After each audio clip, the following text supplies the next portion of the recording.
Let's enjoy this happy day. Eid Mubarak. আসসালামু আলাইকুম everyone, this Nazifa Islam and welcome back to my new blog. তো আজকে হচ্ছে ঈদের দিন, সবাইকে ঈদ মুবারক অ্যান্ড ঈদের অনেক অনেক শুভেচ্ছা। তো আজকে আমার একটু ভয়ও করতেছে, দেখতেছি যে আমাদের নানুর একটা গরু ছিল, এটা আমার খুবই পছন্দের গরু, এটা আমাদের আদরের গরু বলতে গেলে চলে।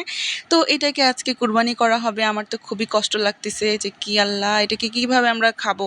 যাই হোক, তা মামা নানা সবাই মিলে একসাথে তাদের গরুকে বাড়তেছে অ্যান্ড তাদের কি আর বলবো, কুরবানি তো হয়েই গেল অ্যান্ড অনেক কষ্ট লাগতেছে। তারপরে খালামণি এখানে গরুর গোশত ভাগ করতেছে অ্যান্ড আম্মু গরু ধুইতেছে যে কতটুকু রান্না করবে। তো এখন রান্না করার পালা, এখন মোড রান্নার জন্য প্রস্তুতি নিচ্ছে অ্যান্ড আমাকে বললো বড় একটা পাতিল নিয়ে আসতে, এটাতে করে রান্না করবে। তো রান্নাবান্নার ভিডিও তো আমি করতে পারিনি। দেন তারপর আমার বোন একটু ভিডিও ফুটেজ রেখেছিল, সেটা দিয়ে দেখাচ্ছি। এখানে গরুর গোশত রান্না করা হয়েছিল অ্যান্ড আমার বোন ভাতও দেখাইছে, মানে পোলাও দেখানো লাগবে বুঝলাম না ব্যাপারটা। যাই হোক, ও ফুটেজগুলো তুলে রাখছিল, তাই আপনাদের সাথে শেয়ার করতে পারতেছি।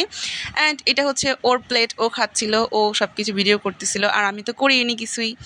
দেন ওর কাছ থেকে আমি একটু ভিডিও চুরি করে নিয়ে আসছি।